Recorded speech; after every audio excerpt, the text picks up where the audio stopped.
Shalom Jemaat GB Kairos yang dikasihi Tuhan. Saya sangat senang sekali hari ini kita bisa berjumpa di dalam ibadah online GBI Kairos 26 Juli 2020. Saya sangat menghimbau untuk Bapak Ibu bisa mengikuti ibadah ini dari awal sampai akhir. Dan khusus untuk minggu ini, kita akan sama-sama belajar bagaimana anak-anak Tuhan dituntut untuk memiliki kebaikan hati di tengah-tengah penderitaan. Kalau orang di luar sana tidak bisa berbuat baik saat mereka mengalami penderitaan, namun mari kita sama-sama belajar untuk kita memiliki kebaikan hati di tengah-tengah penderitaan. Sebelum kita akan memulai ibadah raya kita, mari kita akan simak jadwal ibadah gereja selama sepekan.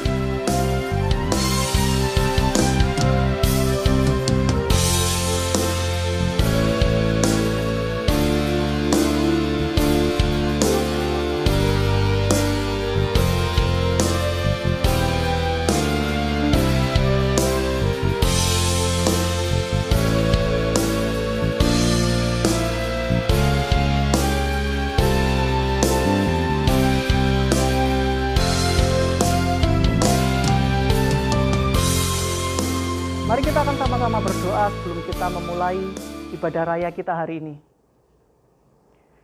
Tuhan, kami mengucap syukur buat kebaikan-Mu. Kami boleh ada hari ini, kami boleh sehat hari ini, untuk kami boleh bersama-sama mengikuti ibadah raya di hari Minggu ini Tuhan. Kami menyerahkan waktu ibadah kami dalam tangan-Mu, biar Tuhan yang memberkati, Tuhan yang mengajar kami apa yang harus kami kerjakan. Dan biarlah hari ini, setiap kami mengalami berkat yang Tuhan sediakan buat setiap kehidupan kami. Kami mengucap syukur, kami menyerahkan waktu ibadah kami Tuhan, di rumah kami masing-masing dalam tangan-Mu. Hanya di dalam nama Tuhan Yesus Kristus kami berdoa. Haleluya. Amin. Selamat beribadah, Tuhan Yesus memberkati.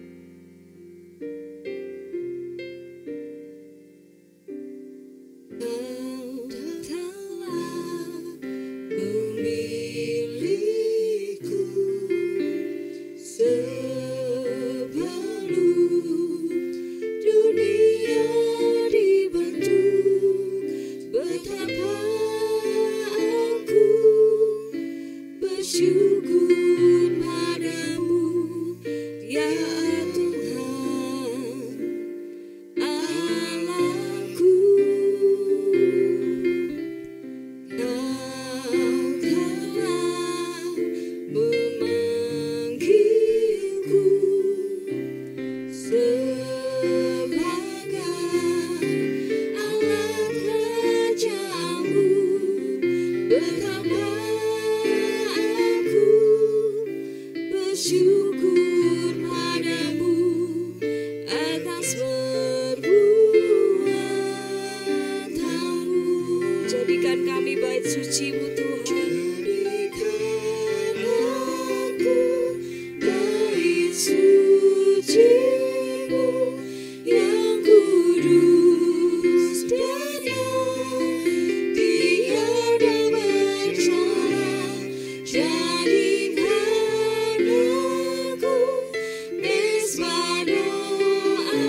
kita yang siap memuji Tuhan bersama-sama katakan amin. Beri kemuliaan bagi nama Tuhan kita, haleluya.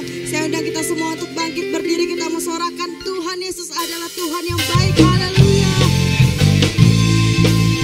Mari kita semua memuji Tuhan kita.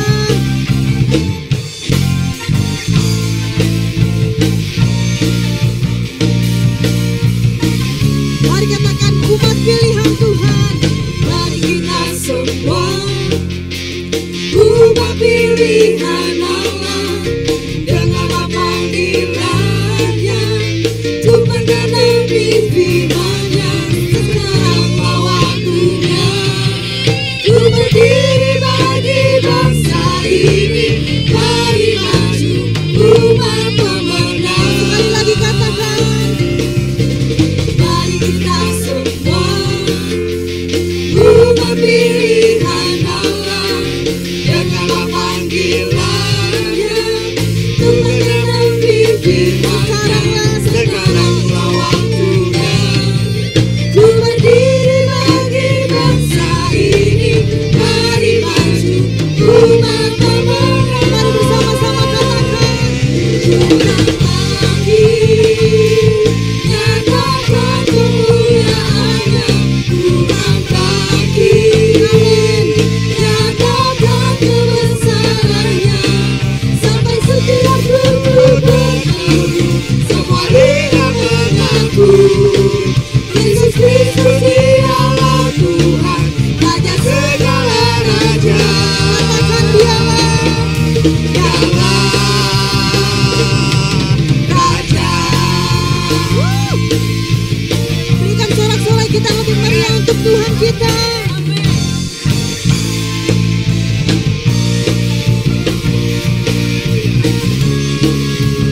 Katakan, mari kita semua umat pilihan Allah, dengarlah panggilannya untuk mengenapi firman-Nya. Sekaranglah waktunya untuk berdiri bagi bangsa ini. Mari maju umat pemenang. Mari sama-sama melompat bagi Tuhan. Tuhan bagi nyatakan kemuliaan-Nya. Tuhan bagi nyatakan kebesaran Tuhan.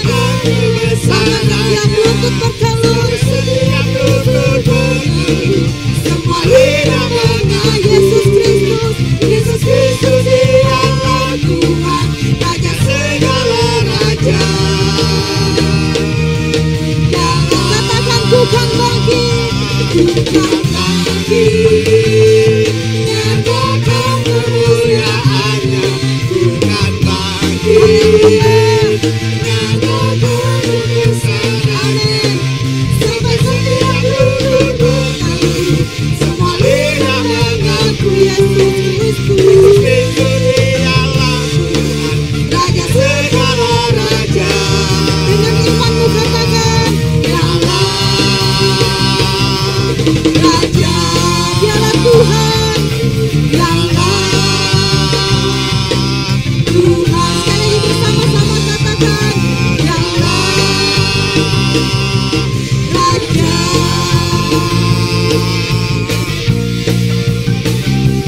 Haleluya.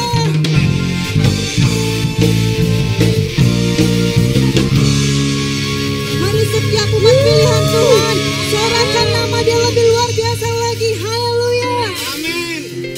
Kita menserukan nama Tuhan.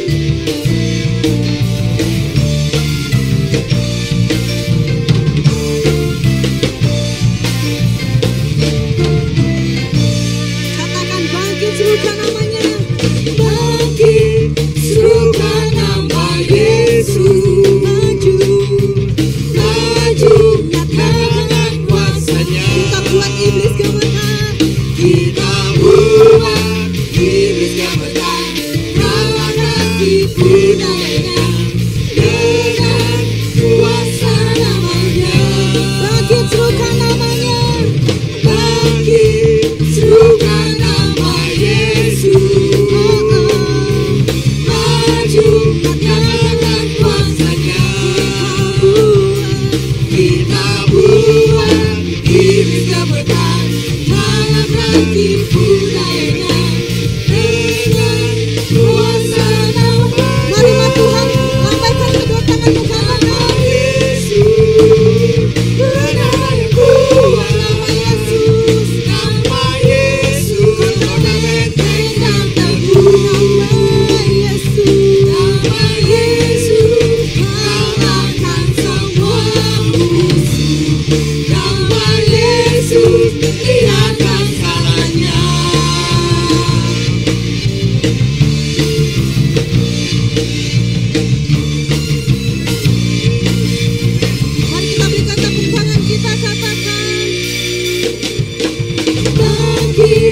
Serukan nama Yesus. Kita mau maju,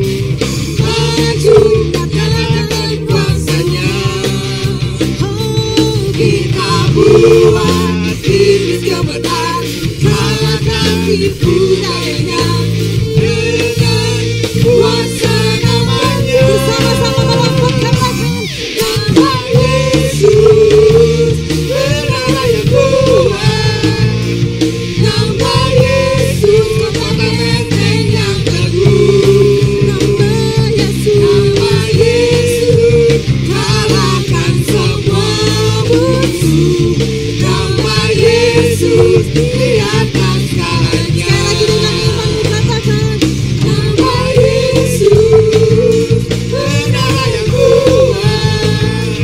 Nama Yesus, kota benteng yang teguh. Nama Yesus, kalahkan semua musuh. Nama Yesus, di atas segalanya. Katakan nama Yesus. Nama Yesus, bernama yang kuat. Nama Yesus, kota benteng yang teguh. Nama Yesus, kalahkan semua musuh. Nama Yesus, di atas segalanya. Katakan nama Yesus. Nama Yesus, di atas segalanya. Nama Yesus, di atas segalanya.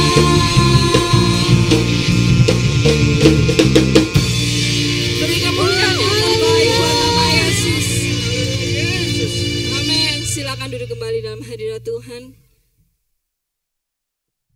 Kita akan persiapkan hati kita untuk mendengarkan kebenaran firman Tuhan. Kalau Tuhan sendiri yang sudah memilih kita dan memberikan kita kuasa yang sempurna dalam hidup kita, maka saat ini mari kita menyadari betapa beruntungnya hidup kita kalau ada Tuhan Yesus dalam hidup kita. Dan mari jadikan Dia menjadi satu-satunya pilihan dalam kita menjalani hidup. Tidak ada yang lain, hanya Yesus yang menjadi sumber kekuatan kita. Mari teduhkan hati kita, siapkan hati kita untuk mendengarkan kebenaran firman Tuhan.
Betapa kami beruntung memiliki-Mu Tuhan.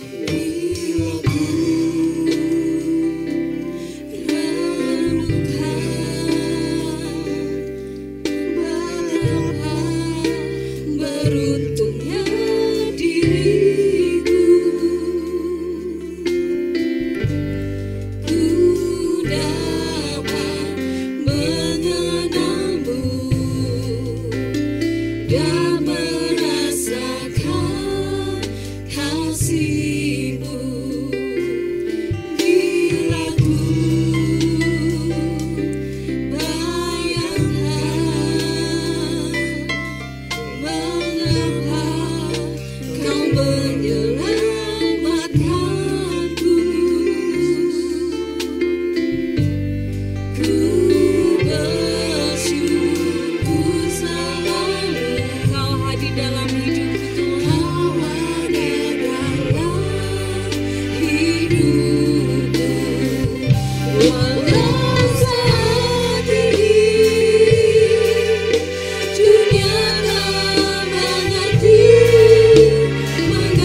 Kami sungguh bersyukur atas kasih karunia dan kemurahan Tuhan yang boleh kami terima hingga hari ini.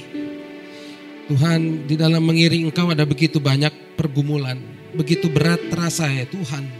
Namun demikian kami mau belajar untuk tetap setia mengiring Tuhan Yesus. Sekalipun mungkin dunia menganggap ikut Tuhan adalah suatu hal yang merugikan.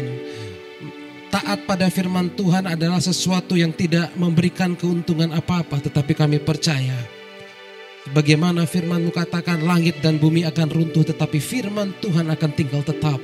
Maka kami percaya ketika kami hidup seturut dengan firman Tuhan, maka Engkau pasti akan memberikan kelepasan dan kelegaan bagi kami. Dan pada pagi hari ini Tuhan, kami datang ke rumah-Mu karena kami rindu untuk diberkati lewat kebenaran firman Tuhan. Kami berdoa kiranya Allah Roh Kudus menyucikan hati dan pikiran kami, sehingga ketika firman Tuhan yang akan kami terima sebentar lagi, ditaburkan firman tersebut dapat benar-benar bertumbuh dan berbuah di dalam kehidupan kami. Terima kasih Tuhan, hamba-Mu juga berdoa bagi seluruh jemaat dimanapun mereka berada, ataupun setiap orang yang menyaksikan siaran khotbah ini, kiranya Engkau pun memberkati mereka ketika firman Tuhan disampaikan. Terima kasih Tuhan Yesus. Haleluya. Amin. Haleluya. Shalom saudara terkasih di dalam Kristus Yesus. Bagaimana kabarnya? Saya percaya kita semua ada dalam lindungan Tuhan. Saya percaya kasih dan kemurahan Tuhan tetap melimpah di dalam kehidupan kita. Amin. Saudara terkasih, mungkin saudara pernah mendengar kalimat yang akan saya sampaikan ini, entah mungkin di dalam suatu dialog ataupun ketika saudara berbicara dengan orang yang berbeda agama ataupun orang yang pesimis dengan Tuhan. Mungkin saudara pernah mendengar kata-kata semua agama adalah sama. Semua agama mengajarkan kebaikan. Saudara pernah dengar kata-kata itu? Itu kata-kata yang sering dilontarkan orang ketika kita mungkin sedang berdialog agama, berdialog tentang keyakinan, ataupun ada orang-orang yang pesimis dengan suatu keyakinan. Mereka biasanya akan mengatakan bahwa semua agama itu sama saja. Karena pada intinya adalah mengajarkan kebaikan. Oleh karena itu beberapa tahun terakhir ada yang disebut dengan aliran teistis.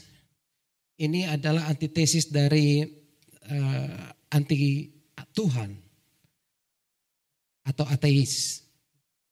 Ada aliran disebut teistis. Teistis ini adalah mereka percaya ada Tuhan, tapi mereka tidak mau ikut satu aliran agama apapun.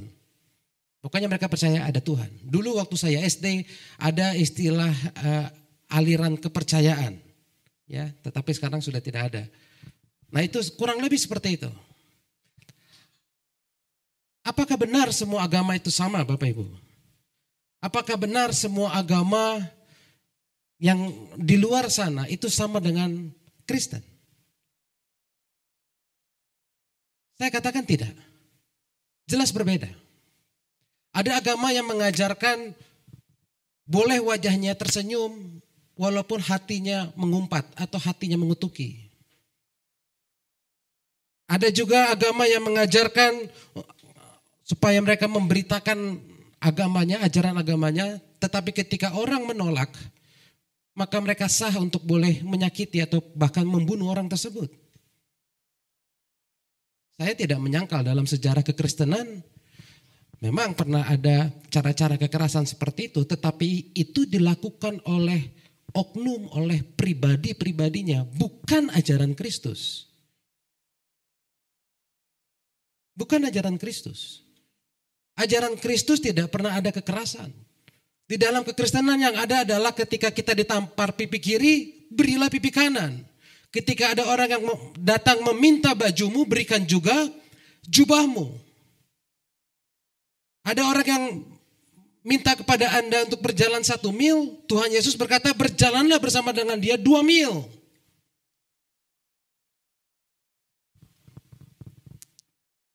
Jadi kalau saya garis bawahi Bapak dan Ibu, dari semua agama-agama ini memang berbeda. Konsep kebaikan di setiap agama berbeda.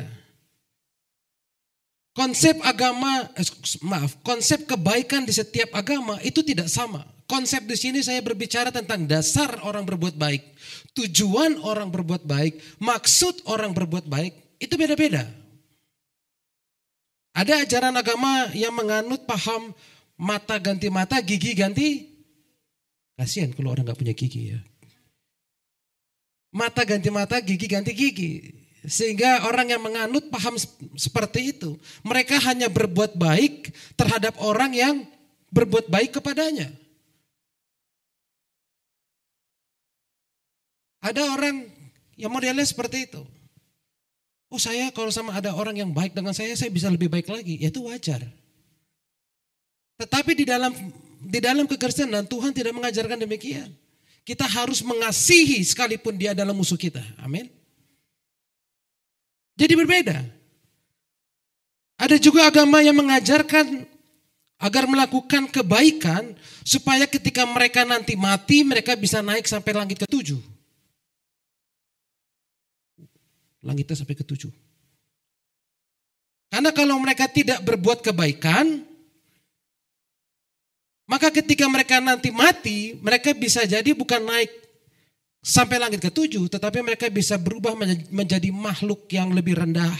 Entah jadi kambing, jadi sapi. Kan kasihan, sebentar lagi mau Idul Adha lagi kan. Sedih sekali nanti itu, diuber-uber. Dan ketika mereka berubah menjadi makhluk yang lebih rendah tersebut, mereka berbuat baik, kemudian disembelih misalnya dan mati, karena dia mungkin waktu hidupnya dia baik, dia bisa naik pangkat, jadi makhluk yang lebih baik. Ada ajaran seperti itu, tetapi dalam kekristenan tidak. Kita tidak mengenal istilah reinkarnasi. Dan saudara dan saya, kita berbuat baik bukan untuk masuk surga. Saudara dan saya, kita mengasihi orang lain bukan supaya kita masuk surga. Salah kalau saudara berpikir demikian. Salah kalau ada yang berpikir saya berbuat baik supaya saya menerima mujizat. Saya berbuat baik supaya ekonomi saya dipulihkan. Saya berbuat baik supaya anak-anak saya diberkati. Salah dasarnya. Bahkan ada juga yang mengajarkan saudara harus masuk pelayanan di gereja supaya saudara diberkati. Siapa bilang? Kita melayani bukan supaya diberkati, tetapi sebagai bentuk ungkapan syukur kita pada Tuhan. Amin. Salah kalau saudara punya konsep berpikir seperti itu. Dan nanti saya akan jelaskan lebih dalam lagi. Oleh karena itu Bapak Ibu Saudara terkasih, saya berharap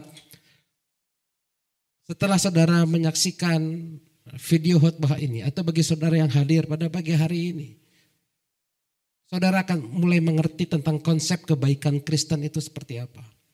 Sehingga sekalipun pada saat ini situasi dunia sedang tidak baik. Hampir kita semua mengalami kesulitan. Kita akan tetap bisa berbuat baik. Karena kita adalah anak-anak Tuhan. Amin. Jadi tema khotbah pada hari ini adalah kebaikan orang percaya di masa sulit. Kebaikan orang percaya di masa sulit. Sekali lagi, tujuannya adalah supaya saudara mengerti, oh ini tuh kebaikan orang Kristen itu. Oh ternyata memang berbeda konsep kebaikannya dengan orang-orang di luar sana. Sehingga sekalipun saudara mungkin saat ini sedang mengalami masalah, pergumulan, kesulitan, baik itu kesulitan ekonomi dan lain sebagainya, saudara tetap bisa berbuat baik. Saudara tetap bisa menyenangkan hati Tuhan. Amin. Mari kita membuka Alkitab kita Bapak Ibu Saudara terkasih dari surat Galatia pasal yang kelima ayat ke-22.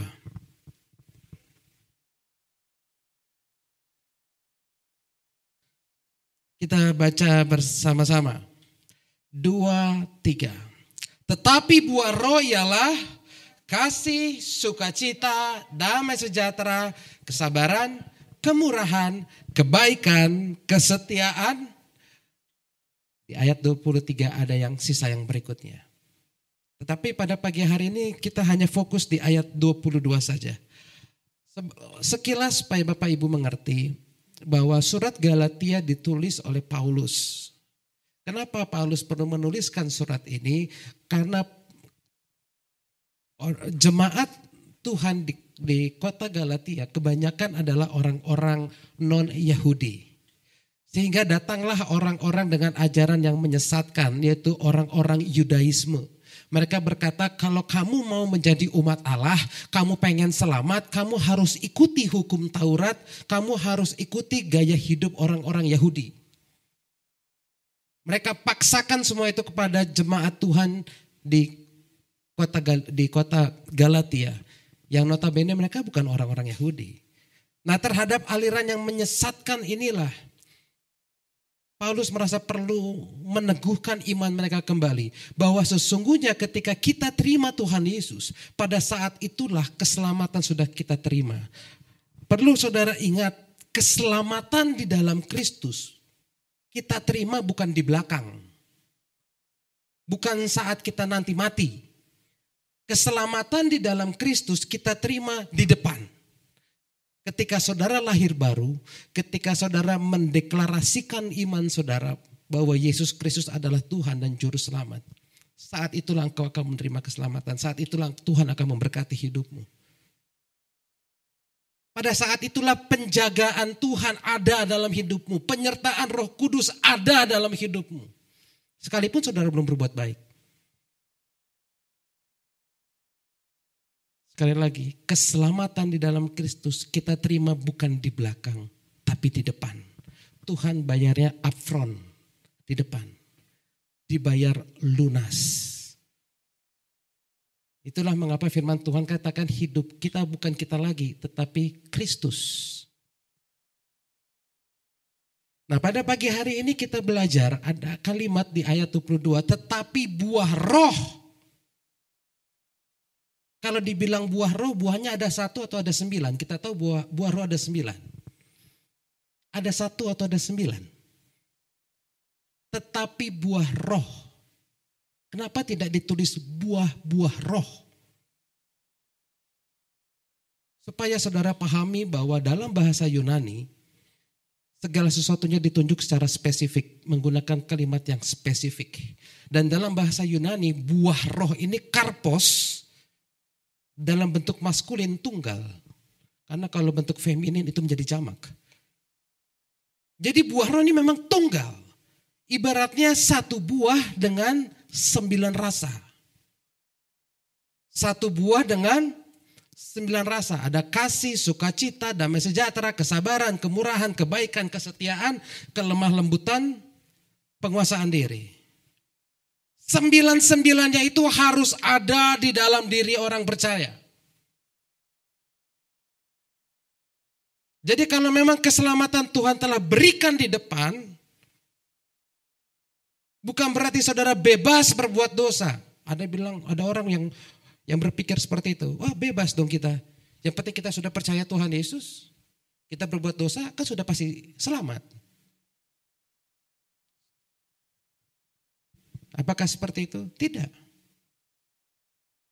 Justru saudara harus buktikan kepada dunia bahwa memang saudara adalah anak Tuhan, bahwa saudara telah menerima keselamatan di dalam Kristus, yaitu dengan tidak hidup untuk diri kita sendiri, tidak hidup sesuai dengan atau dengan cara-cara maunya kita sendiri, tetapi sesuai dengan apa kata Tuhan. Dan firman Tuhan berkata, setiap anak Tuhan harus menghasilkan buah roh. Buah dengan 9 rasa, inilah yang harus saudara dan saya hasilkan. Inilah yang harus orang lain bisa rasakan dari setiap orang percaya. Amin.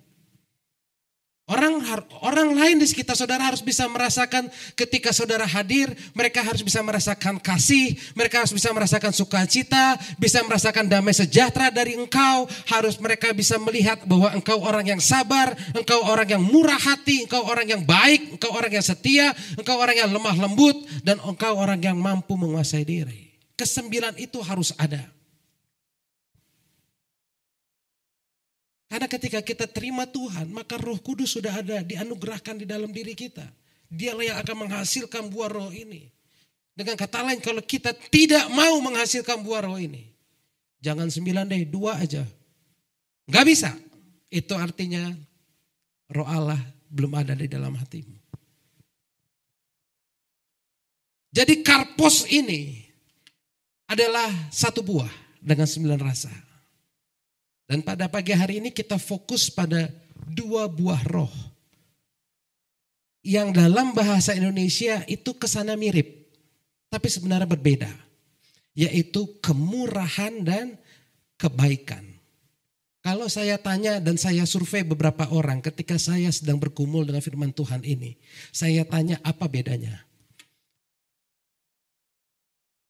Tuhan bukannya iseng dengan membedakan kedua hal ini. Padahal sebenarnya sama. Enggak. 2 hal ini dibedakan karena memang berbeda.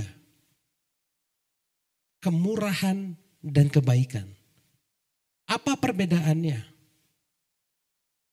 Saya memberikan contoh begini. Kalau saudara pacaran, saudara punya pacar, maka saudara harus mencintai dia dengan sepenuh hati, bukan sepenuh jiwa. Iya kan? Hati dengan jiwa itu kan mirip. Tapi kenapa tidak dikatakan saya jatuh hati, itu kan orang cinta. Tapi kenapa kita gak pernah bilang jatuh jiwa? Iya kan? Hati dengan jiwa kan mirip. Sehingga ketika orang yang dia cintai itu selingkuh, dia akan mengalami sakit hati. Tapi kalau dia jatuh jiwa, ketika dia disakiti akan sakit jiwa gitu kan. Atau saya kasih lagi, kata cinta dan sayang. Mirip tapi beda kan. Cinta dan sayang.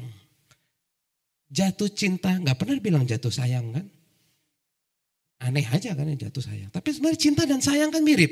Nah itulah kurang lebih antara perbedaan kemurahan dan kebaikan. Kemurahan dalam bahasa Yunaninya itu Krestotes. Krestotes ini dia menitik beratkan kepada objek dari perbuatan kita. Dia menitik beratkan kepada objek yang sesungguhnya tidak pantas menerima perbuatan kita. Contohnya, kita dikasihi Tuhan, padahal kita tidak pantas karena kita sering berdosa. Ah, itu kemurahan. Tetapi kebaikan itu dalam bahasa Yunaninya agatosune. Agatosune itu menitik beratkan pada dasar dari perbuatan kita. Yaitu berdasarkan iman dan keadilan. Contohnya apa Pak? Contohnya begini. Misalnya ada seorang pejabat diundang ke dalam suatu acara. Kemudian karena dia pejabat, dia diberikan kesempatan untuk memberikan kata sambutan, gitu kan.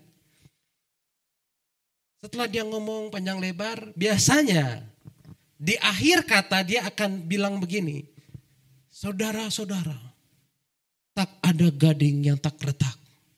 Ya. Saya minta maaf jika ada perkataan saya yang salah atau lain seterusnya. Dia minta maaf itu sebenarnya apa? Apakah karena dia salah atau karena dia sopan? Sopan. Itulah kebaikan.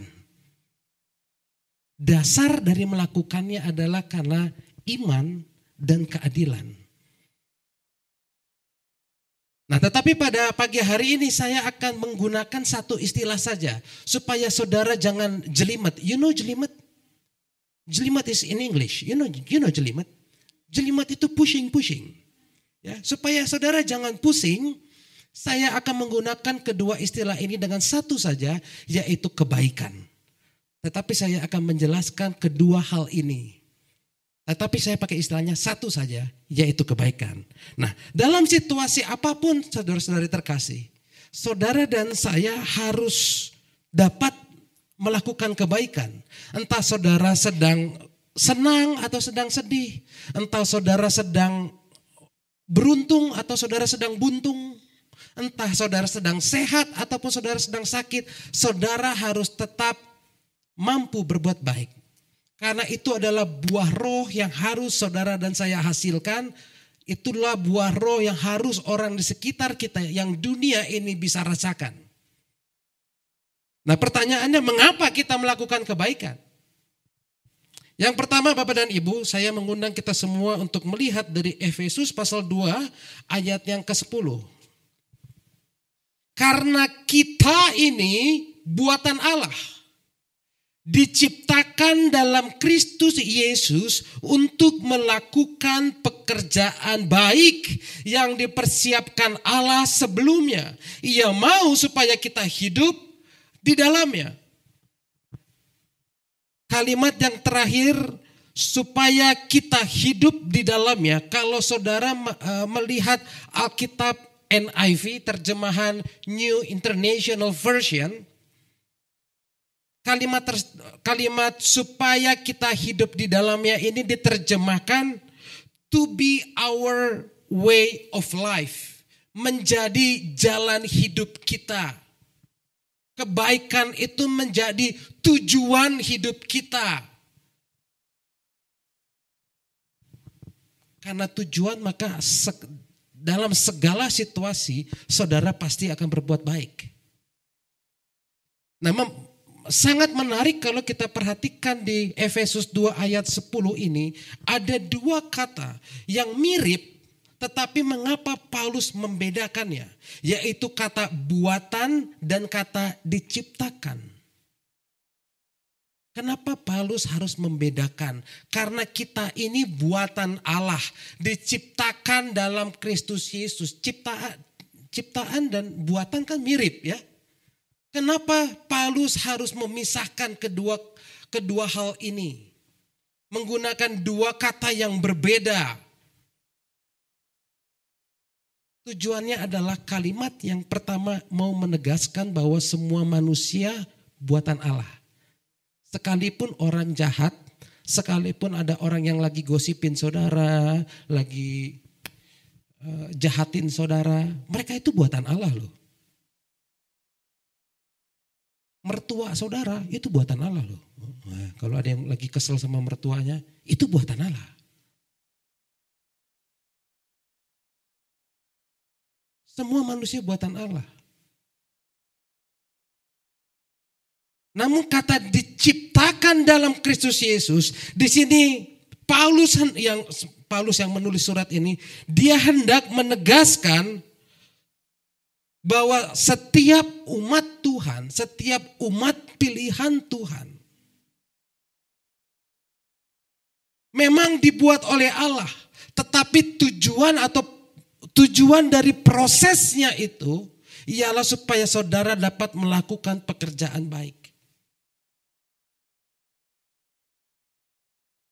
Supaya saudara jangan bingung, saya mengundang saudara membuka Amsal 16 ayat yang keempat.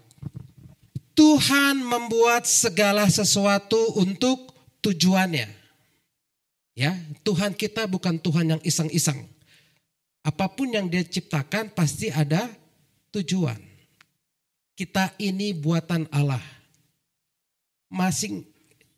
Bahkan orang fasik, orang jahat dibuat Tuhan, diciptakan Tuhan untuk hari malapetaka. Jadi memang dari sejak semula Allah telah memilih siapa yang masuk surga, siapa yang tidak. Siapa yang akan Dia pilih menjadi umatnya, siapa yang tidak.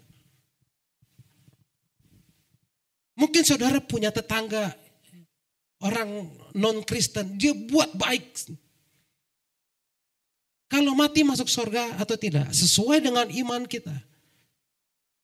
Sepanjang dia belum terima Tuhan Yesus, dia menolak Tuhan Yesus, maka dia tidak akan bisa bertemu dengan Bapa.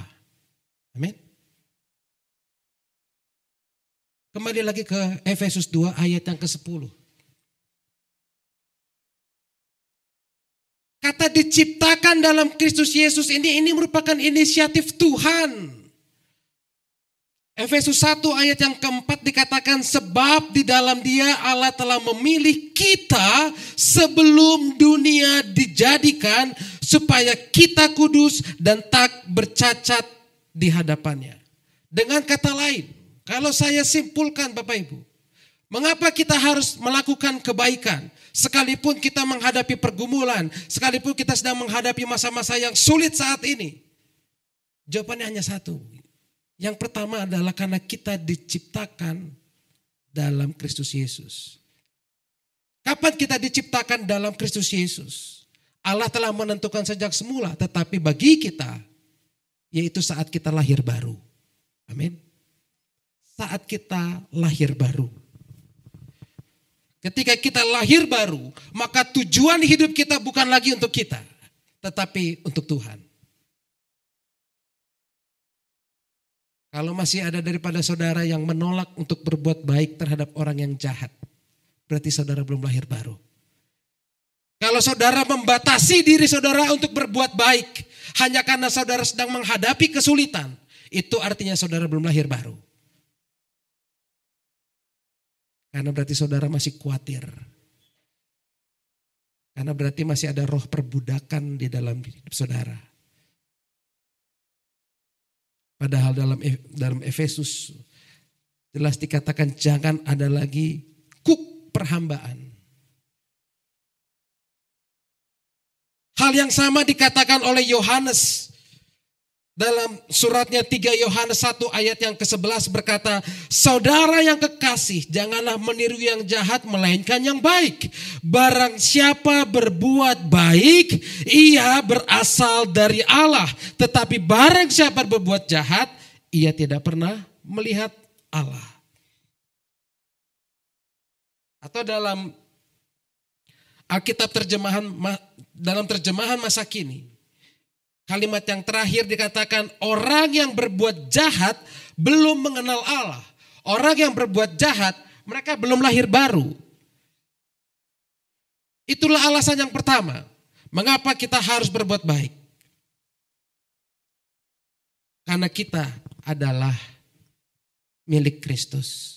Kita telah diciptakan dalam Kristus. Untuk berbuat dosa, dosa itu tidak harus aktif Bapak Ibu. Dosa itu bisa bentuknya pasif. Contoh, saudara ingat kisahnya Lazarus orang miskin dan orang kaya? Kita tahu dalam kisah tersebut orang kaya itu masuk ke neraka mengalami siksaan. Lazarus orang miskin dia duduk di pangkuan Abraham. Di Pardes dan di Hades. Apa kesalahannya orang kaya? Apakah karena korupsi? Bukan. Alkitab tidak mengatakan demikian. Apakah untuk masuk surga kita harus jadi orang miskin? Bukan juga. Apa kesalahannya orang kaya ini? Kalau saudara membaca dalam Lukas pasal yang ke-16 kisah ini. Cuman satu. Dia tidak berbuat baik dengan menolong Lazarus. Padahal Lazarus ada di sekitarnya. Dia memungut semua makanan yang jatuh dari mejanya. Dosa itu tidak harus aktif. Dosa itu bisa dalam bentuk pasif. Alkitab berkata ibadah yang murni adalah kita mengunjungi orang-orang, kita mengunjungi anak-anak yatim piatu, para fakir miskin, janda-janda yang hidupnya memprihatinkan. Yakobus 1 ayat 27 berkata demikian, itulah ibadah yang murni dan tak bercela. Ketika saudara tidak melakukannya,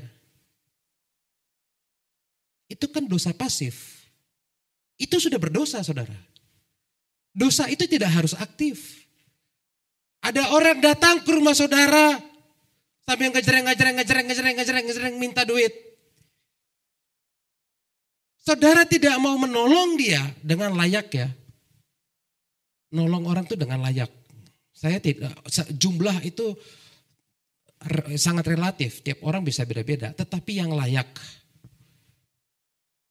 Ngasih 100 perak, 500 perak, saya tanya bisa beli apa zaman sekarang? Perkedel 1 juga gak dapet. Nolong orang yang layak. Tapi dengan saudara memilih untuk tidak menolong, itu saja saudara sudah berdosa. Itu dosa pasif. Kalau memang saudara benar-benar sudah lahir baru, saudara benar-benar diciptakan dalam Kristus Yesus, maka saudara akan mampu berbuat baik sekalipun saudara berada dalam situasi yang sulit. Itu alasan yang pertama. Alasan yang kedua, kita cepat saja. Alasan yang kedua, mengapa kita perlu melakukan kebaikan? Karena kita melakukan kebaikan sebagai bentuk ungkapan syukur kita kepada Tuhan. Ada begitu banyak alasan untuk kita mengucapkan syukur kepada Tuhan. Karena kasihnya, pengorbanannya, dan setiap orang yang lahir baru, yang telah menerima lawatan Allah Roh Kudus, pasti hatinya akan tersentuh ketika dia membayangkan darah Tuhan Yesus yang harus tercurah bagi dirinya di kayu salib. Kalau dia tidak tersentuh, namanya sudah mati rasa itu. Orang non-Kristen aja ketika saya ajak nonton film The Passion of the Christ, sampai nangis, meneteskan air mata. Sangat terharu. Orang non-Kristen sangat terharu. Namun mereka tetap tidak percaya bahwa itu adalah Tuhan Yesus. Mereka hanya menganggap itu film. Tapi bagi saudara dan saya, kita tahu itulah yang Alkitab sampaikan. Dan ketika saudara membayangkan pengorbanan Tuhan Yesus, saya percaya saudara akan selalu mengucapkan syukur apapun keadaan saudara. Saya percaya saudara akan selalu berusaha membalas kebaikan Tuhan. Apapun caranya. Kita melakukan kebaikan. Karena itulah ungkapan syukur kita. Firman Tuhan berkata demikian dalam Kolose 3 ayat 15 dan 17. Hendaklah damai sejahtera Kristus memerintah dalam hatimu. Karena untuk itulah kamu telah dipanggil menjadi satu tubuh dan bersyukurlah. Ayat yang ke-17. Kolose 3. Dan segala sesuatu yang kamu lakukan dengan perkataan atau perbuatan, maksudnya melakukan kebaikan, lakukanlah semuanya itu dalam nama Tuhan Yesus sambil mengucap syukur oleh Dia kepada Allah Bapa kita. Jadi dari ayat ini jelas bahwa perkataan maupun perbuatan baik yang kita lakukan merupakan bentuk ungkapan syukur kita kepada Tuhan. Itulah alasan yang kedua, mengapa kita melakukan kebaikan sekalipun kita berada di masa sulit. Dan alasan yang ketiga yang terakhir adalah saya mengundang untuk membaca Roma 15 ayat yang pertama. Roma 15 ayat yang pertama berkata demikian. Kita yang kuat wajib menanggung kelemahan orang yang tidak kuat. Dan jangan kita mencari kesenangan kita sendiri. Apa artinya? Mengapa Allah meminta kita yang kuat menopang yang lemah? Tujuannya adalah agar terjadi keseimbangan. Supaya terjadi keseimbangan. Di dalam satu gereja pasti ada orang yang kaya, ada orang yang tengah-tengah, ada orang yang miskin. Bagaimana dalam satu tubuh Kristus ada keseimbangan? Maka yang kaya wajib bukan sunnah. Wajib hukumnya menopang yang lemah. Dan dia melakukannya bukan sebagai suatu beban, melainkan sebagai suatu tindakan yang memang itulah yang menyenangkan hati Tuhan. Karena kalau tidak ada saling menopang seperti itu, itulah mengapa di dalam satu gereja terkadang ada geng-gengan, ada kelompok-kelompok. Kelompok orang yang kaya, orang yang susah, orang yang tengah-tengah. Karena tidak mau saling menopang. Tetapi kalau saling menopang, maka tidak akan ada kelompok-kelompok seperti itu. Dan tahukah saudara, sebenarnya prinsip ini dapat saudara terapkan dimanapun saudara berada. Kalau saudara perhatikan ada yang dari Bapak Ibu ikut BPJS. Ya. Sebenarnya prinsip BPJS ini adalah prinsip Alkitabiah. Dan ini telah diterapkan pertama kali, hal ini pernah disampaikan oleh seorang profesor Menteri Kesehatan tahun 66. Namanya adalah Profesor Gerrit Agustinus Siwabesi. Kalau dibilang Agustinus sudah pasti anak Tuhan kan? Dia telah menerapkan sistem ini. Cuma pada saat itu belum berjalan. Baru akhirnya Menteri Kesehatan periode 2012 sampai 2014 yang bernama Ibu Nafsiyah Emboy, orang Kupang. Kebetulan saya kenal beliau. Ketika beliau menjadi menteri, beliau menggagas JKN, Jaminan Kesehatan Nasional di bawah BPJS. Yang pada prinsipnya adalah yang kaya menopang yang miskin. Semua rakyat harus bayar. Tujuannya itu. Dan itulah adalah prinsip Alkitab sebenarnya. Dia terapkan di dunia kerja. Luar biasa sekali. Mari Bapak Ibu, jangan kita egois. Kalau kita memikirkan maunya kita, gak akan pernah cukup. Mari kita mulai memikirkan orang lain. Supaya terjadi keseimbangan. Baik di gereja ini ataupun di lingkungan saudara. Itulah yang Allah kehendaki. Siapa yang mau dipakai oleh Tuhan? Dipakai oleh Tuhan supaya ada keseimbangan untuk menolong orang lain. Bagi saudara yang terbeban, mari bersama dengan saya ucapkan kata-kata profetik ini.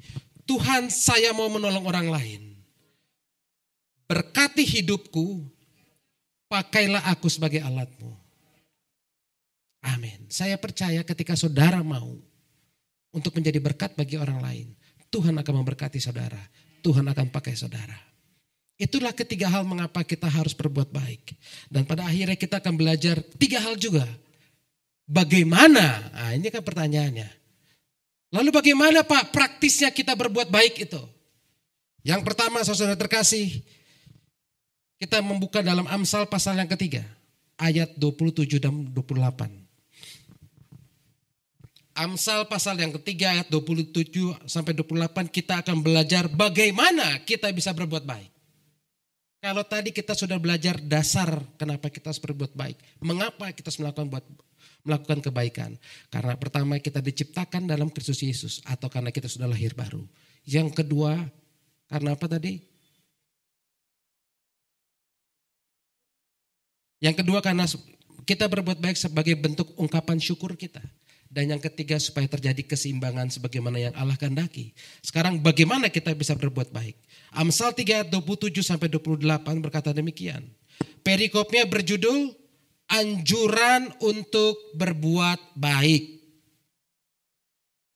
Janganlah menahan kebaikan daripada orang-orang yang berhak menerimanya padahal engkau mampu melakukannya.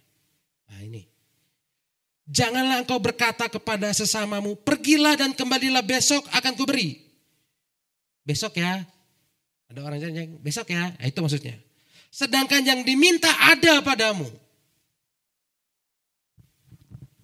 Dengan demikian secara praktis ada tiga hal yang bisa saudara lakukan supaya saudara bisa berbuat baik. Yang pertama, untuk dapat berbuat baik saudara harus punya hati yang tulus. Tahu hati yang tulus. Tulus itu bersih, murni. Jadi kalau orang percaya melakukan kebaikan, maka niatnya, motivasi dalam hatinya murni untuk menolong. Entah orang itu baik atau jahat. Entah orang itu akan ingat perbuatan kita dan akan balas ataupun tidak. Kita nggak peduli. Kalau saudara mau melakukan kebaikan, saudara harus punya hati yang tulus. Saudara harus punya hati yang tulus. Bersama dengan saya katakan tulus hati. 2, 3. Tulus hati. Engkau harus punya hati yang tulus. Oleh karena itu semua pertimbangan. Dia akan ingat gak ya? Dia bakal balas gak ya? Semua pertimbangan itu adalah pertimbangan dunia. Itulah bisikan dari si iblis di dalam pikiran saudara. Yang berusaha menghentikan saudara untuk berbuat baik. Dan semua tujuan tersebut itu bukanlah dasar dari kekristenan. Kekristenan kita berbuat baik. Karena tadi kita sudah belajar, itulah bentuk ungkapan syukur kita kepada Tuhan. Saya berbuat baik karena saya milik Kristus. Saya berbuat baik supaya ada keseimbangan. Saya gak peduli dia mau ingat, dia mau balas. Saya gak peduli dia sudah pernah jahatin saya atau tidak. Saya gak peduli. Saya gak peduli saya sedang dalam situasi sulit ataupun tidak. Bagi saya berbuat baik karena saya milik Kristus. Sekalipun saat ini saya juga sedang mengalami masa sulit, saya akan tetap berbuat baik. Itulah semangat kekristenan. Amin. Itulah semangat kekristenan. Inilah yang dimaksud di ayat 27 itu Bapak Ibu. Jangan menahan kebaikan daripada orang yang berhak menerimanya. Yang kedua Bapak Ibu, bagaimana kita bisa melakukan kebaikan? Ayat 28 tadi berkata, jangan engkau berkata kepada sesamamu, pergilah dan kembalilah, besok akan kuberi, sedangkan yang diminta ada padamu. Yang kedua, bagaimana supaya saudara bisa berbuat baik sekalipun saudara berada di masa yang sulit? Manfaatkan setiap kesempatan. Jangan saudara pikir, saya baru mau berbuat baik kalau saya sudah punya uang. Saya akan berbuat baik kalau hidup saya sudah terpenuhi. Hei, engkau melangkah dengan iman. Tuhan pasti akan mencukupkan kebutuhan. Cuman seringkali kita ingin Tuhan juga memuaskan keinginan kita. Keinginan inilah yang akhirnya menjadi kuk perhambaan. Seperti syair lagu, hidup ini adalah kesempatan. Hidup ini untuk melayani Tuhan. Maka artinya setiap saat dalam kehidupan kita, gunakan sebaik-baiknya untuk melayani Tuhan. Tadi kita sudah baca dalam Efesus 2 ayat yang ke-10. Bahwa Tuhan menciptakan saudara supaya melakukan pekerjaan baik. Itu tujuan hidupmu. Kalau engkau hidup sudah tidak mau berbuat baik, ya gak usah hidup dalam Tuhan. Kalau engkau bosan berbuat baik, kayaknya capek saya berbuat baik, saya sudah tolong. Sekarang saya lagi kayak begini, dia gak mau nolong. Kemudian engkau berhenti menolong orang itu sama saja engkau dengan orang dunia. Kebaikan orang percaya tidak melihat apakah orang yang kita tolong itu akan ingat atau akan balas atau tidak. Sekalipun orang itu telah menyakitimu berkali-kali, jangan pernah berhenti melakukan kebaikan. Sekalipun mungkin engkau saat ini sedang berada dalam situasi yang sulit. Engkau sedang mengalami kanker. Tahu kanker? Kantong kering. Kan kanker. Kantong kering. Jangan itu menjadi alasan engkau berhenti berbuat baik. Amin. Manfaatkan setiap kesempatan. Ketika engkau mau, Tuhan pasti akan pakai. Tuhan akan berkati. Tuhan akan jadikan engkau sebagai perpanjangan tangan Tuhan untuk menolong orang lain. Dan yang ketiga Bapak Ibu, bagaimana berbuat baik? Yang pertama tadi, miliki ketulusan hati. Kedua, manfaatkan setiap kesempatan. Yang ketiga, senantiasa bersukacita. Senantiasa bersukacita. Pak, tapi saya sedang susah. Saya kehilangan pekerjaan. Usaha saya sepi. Sekarang kita dalam situasi yang sulit. Bagaimana mungkin Pak saya bisa sukacita? Kalau itu yang saudara rasakan, saya cuma mau mengajak, jangan selalu melihat ke atas. Lihatlah orang-orang yang di bawahmu, yang lebih susah dari engkau. Pasti engkau akan bisa bersyukur. Kalau engkau selalu melihat orang-orang yang di atasmu, engkau selalu membandingkan dengan orang-orang di atasmu, engkau tidak akan bisa bersyukur. Kalau engkau sedang mengalami kesusahan, coba lihatlah orang-orang yang di pinggir jalan yang harus tidur menggelandang. Karena akibat dari atau dampak dari corona ini sampai ada orang-orang yang harus kehilangan pekerjaan, dan tidak bisa bayar kontrakan. Mereka harus tidur menggelandang. Ada yang sampai tidur di sepeda motornya, dimodifikasi motornya. Saya percaya saudara lebih beruntung dari orang-orang itu. Jangan selalu melihat ke atas, capek. Kadang-kadang lihatlah ke bawah. Maka engkau akan tetap bersyukur dan memiliki sukacita. Sukacita bukan happy, sukacita bukan bahagia. Sukacita itu ibaratnya termostat. Happy itu termometer. Apa itu Pak termostat, termometer? Kalau saudara tahu AC, di AC itu ada alat. Ada alat yang disebut termostat. Termostat itu kalau misalnya kita atur suhunya 16 derajat, maka ruangan ini akan suhunya 16 derajat. Sekalipun di luar suhunya 25 atau bahkan 30 derajat. Di dalam tetap 16 derajat, itu termostat. Kalau termometer ini mengukur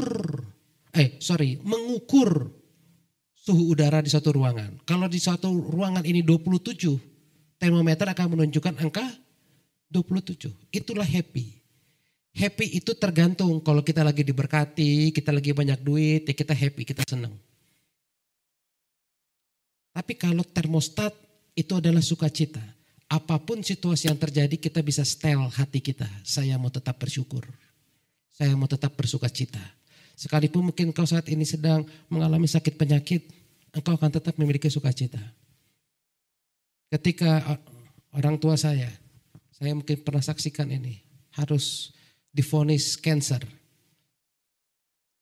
Tahun 2000 kanker payudara. Tahun kemarin kanker paru-paru.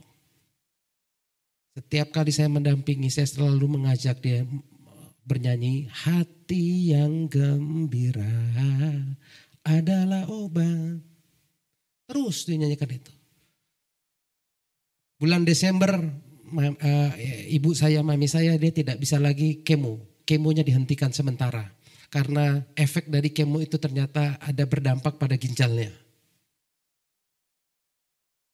Jadi sementara di stop.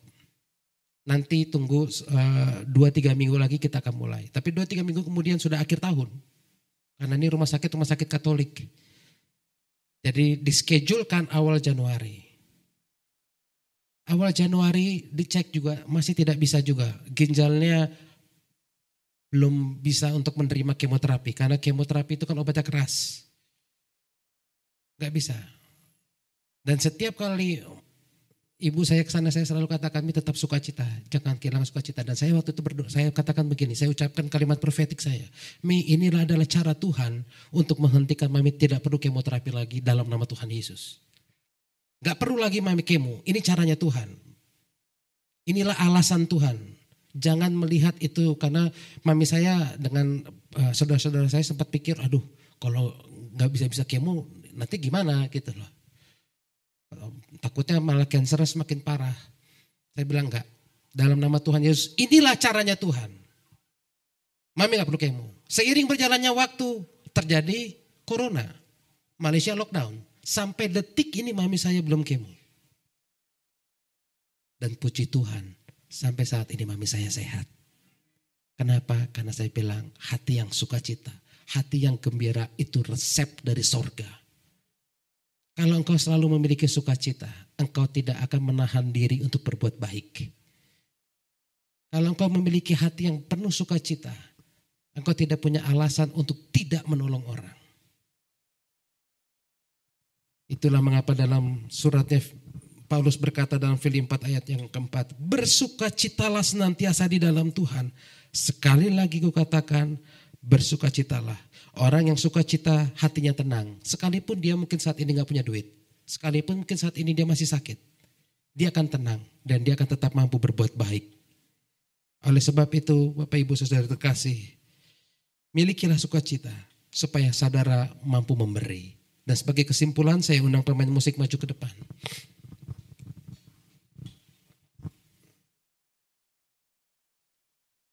Sebagai kesimpulan, pada hari ini kita belajar kebaikan orang percaya di masa sulit. Mengapa kita harus berbuat baik? Mengapa orang percaya dituntut untuk berbuat baik sekalipun berada di masa sulit? Alasannya adalah karena kebaikan merupakan buah roh yang harus kita hasilkan, yang harus orang lain dapat rasakan dari hidup kita. Dan alasan kita berbuat baik adalah karena kita diciptakan dalam Kristus. Karena itulah ungkapan syukur kita atas segala kemurahan, segala janji keselamatan yang Tuhan telah berikan. Itulah yang kita bisa balas. Dan kita melakukan kebaik supaya terjadi keseimbangan sebagaimana yang Tuhan perintahkan. Yang kuat wajib untuk menopang yang lemah. Wajib.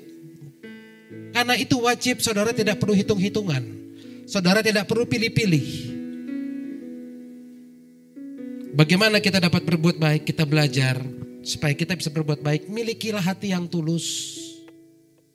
Ketika engkau menolong orang, engkau berbuat baik pada orang, tidak perlu pakai syarat. Ini saya bantu, tapi kamu harus begini. Atau mungkin saudara hanya berbuat baik kepada orang yang berbuat baik kepada saudara. Kalau memang demikian, apa bedanya kita dan orang dunia? Orang percaya akan tetap melakukan kebaikan kepada siapapun, bahkan terhadap orang yang membenci kita, yang mengkhianati kita, yang memfitnah kita, yang menyakiti kita, kita akan tetap mampu berbuat baik karena kita memiliki ketulusan hati. Yang kedua, gunakanlah setiap kesempatan untuk berbuat baik. Jangan tunda, jangan menunggu saudara kaya, menunggu saudara semuanya tercukupi baru mau berbuat baik. Jangan. Kita tidak pernah tahu kapan akhir hidup kita. Manfaatkan setiap kesempatan untuk berbuat baik. Dan yang terakhir, bagaimana kita dapat berbuat baik bahkan di situasi yang sulit sekalipun. Cara yang ketiga adalah dengan tetap bersukacita. Senantiasa bersukacita. Mungkin saudara tidak memiliki uang yang banyak. Mungkin saudara saat ini sedang sakit. Mungkin saudara saat ini sedang bingung dengan keadaan ekonomi saat ini. Saudara mengalami ketidakpastian. Tetapi kalau engkau memiliki sukacita, maka engkau tidak akan khawatir. Engkau akan tenang. Dan pada akhirnya engkau akan tetap mampu untuk menolong orang. Menolong setiap orang yang memang dikirim Tuhan kepada saudara. Karena Tuhan mau tahu apakah saudara benar-benar menghasilkan buah kebaikan atau tidak. Itulah yang kita pelajari pada kesempatan kali ini. Oleh karena itu saya mengajak, mari kita semua untuk selalu bersukacita di dalam Tuhan. Untuk selalu bersyukur atas segala kemurahan Tuhan. Agar kita mampu melakukan kebaikan sekalipun kita berada di masa-masa yang sulit seperti sekarang ini. Mari kita sambut benar firman Tuhan ini dengan pujian berikut ini.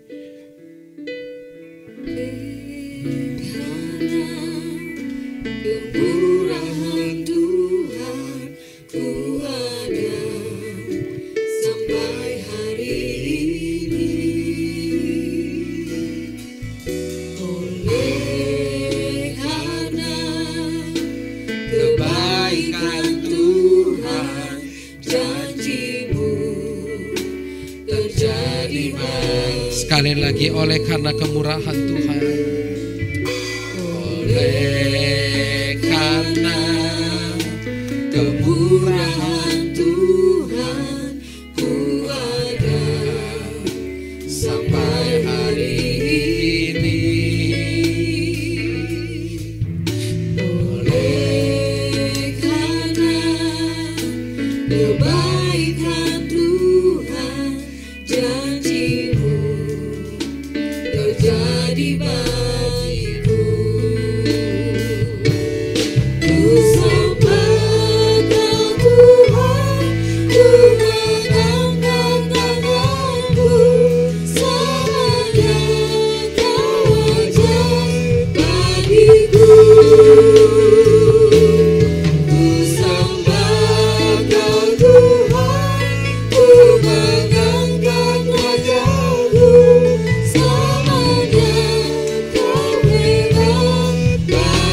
bagiku. Ku sembah Kau Tuhan, ku mengangkat tanganku, selamanya Kau ajaib bagiku. Ku sembah Kau Tuhan, ku mengangkat wajahku, selamanya Kau hebat bagiku. Selamanya Kau hebat. Selamanya Kau hebat bagiku. Selamanya Kau hebat bagiku. Kami ada sebagaimana kami ada itu hanya karena kemurahan Tuhan, itu semua karena anugerah Tuhan. Kami sadar dan kami tahu Tuhan, Engkau pasti memelihara hidup kami. Sekalipun saat ini kami belum melihat jalan keluar dari segala pergumulan kami. Sekalipun saat ini kami sedang berada dalam situasi sulit. Tetapi pada pagi hari ini Engkau menegur kami kembali bahwa sebagai anak-anak Tuhan kami harus menghasilkan buah roh, 9 buah roh, di mana di antaranya pagi ini kami belajar tentang kemurahan dan kebaikan. Dasar kami berbuat baik dan bagaimana kami harus berbuat baik. Ampuni kami Tuhan jika selama ini kami melakukan dosa pasif, dengan kami berdiam diri ketika ada orang datang meminta pertolongan pada kami. Ampuni kami Tuhan jika selama ini kami menahan diri ketika banyak orang sedang membutuhkan uluran tangan kami. Kami terlalu egois dengan memikirkan hanya kebutuhan kami sendiri, kepentingan kami sendiri. Namun pada pagi hari ini kami memohon pengampunan-Mu Tuhan. Ampuni kami. Kami mau berubah. Kami mau bertobat dari cara hidup kami yang lama. Kami mau menghasilkan buah roh kemurahan dan kebaikan. Tolong kami Allah Roh Kudus, mampukan kami Tuhan, agar kami dapat melakukannya. Berkati hidup kami Tuhan. Berkati kami, agar kami dapat menjadi perpanjangan tangan-Mu untuk memberkati juga orang-orang di sekitar kami. Bahkan juga mungkin keluarga kami yang sedang mengalami kesusahan. Pakai kami sebagai alat-Mu untuk dapat menolong mereka. Terima kasih Tuhan Yesus. Biarlah firman Tuhan yang kami terima pada kesempatan ini benar-benar dapat bertumbuh dan akhirnya menjadi rema di dalam kehidupan setiap daripada kami. Hamba-Mu memberkati setiap jemaat ataupun setiap orang yang menyaksikan siaran khotbah ini. Berkati hidup mereka, berkati. Sehingga mereka pun dapat bermurah hati dan melakukan kebaikan. Sehingga mereka dapat menjadi garam dan menjadi terang. Menjadi orang yang berdampak. Menjadi orang yang berguna bagi orang-orang yang ada di sekitarnya. Bahkan bagi gereja di mana mereka berada. Terima kasih Tuhan Yesus. Terpujilah nama-Mu. Haleluya. Amin.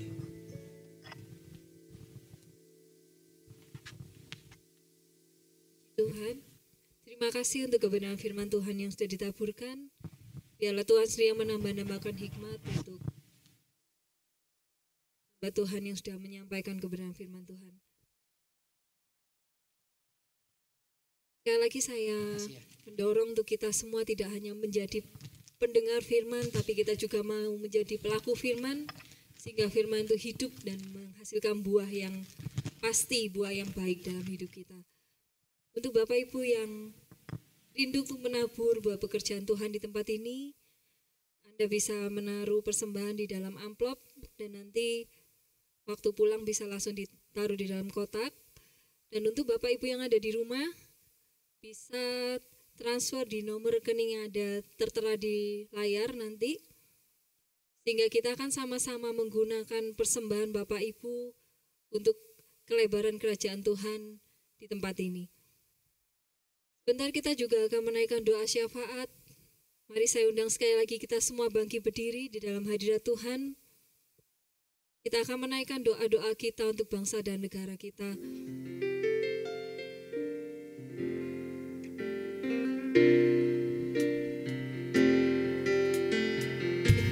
Mari saya undang kita semua bangkit berdiri dalam hadirat Tuhan. Jadikan aku Tuhan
firman-Mu pada pagi hari ini.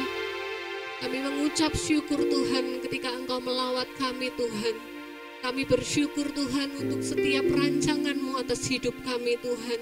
Atas semua yang terjadi dalam hidup kami Tuhan, kami mengucap syukur Tuhan.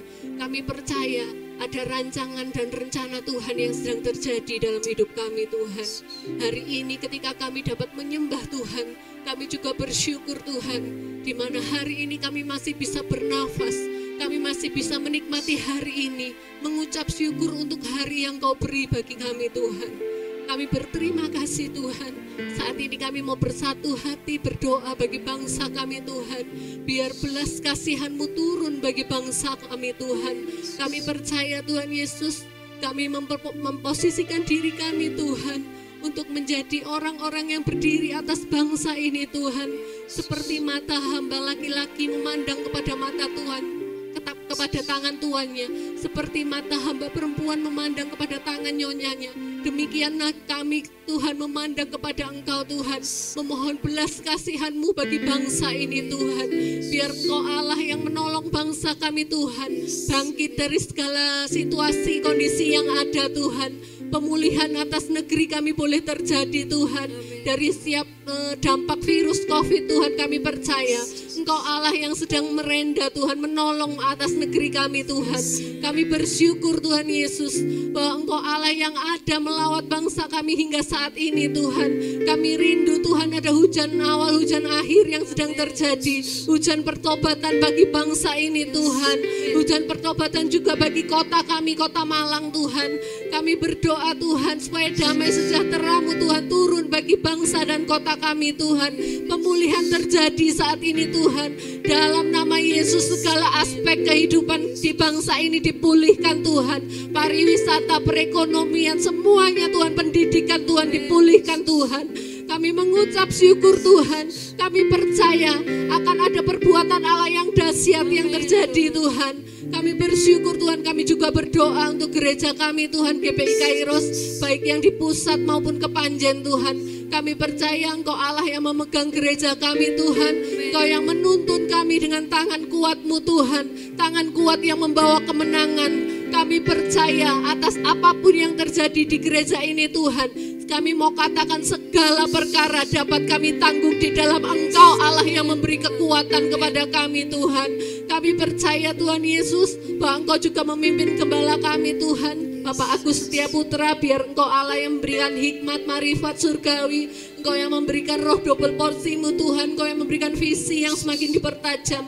Juga untuk Bapak Pangeran yang berada di GPI Kairos Kepanjen Tuhan. Engkau juga memimpin. Engkau juga memberikan pengurapan yang dahsyat Tuhan untuk mengembangkan proses pekerjaan Tuhan. Kami percaya Tuhan Yesus Engkau yang menuntun kami, Engkau yang menjagai kami, Engkau yang membuka jalan-jalan bagi kami Tuhan. Engkau juga memberkati setiap jemaat-Mu yang hari ini beribadah Tuhan. Biar Engkau Allah yang akan Tuhan membukakan jalan bagi mereka. Pintu-pintu gerbang yang tertutup boleh dibukakan atas hidup mereka Tuhan.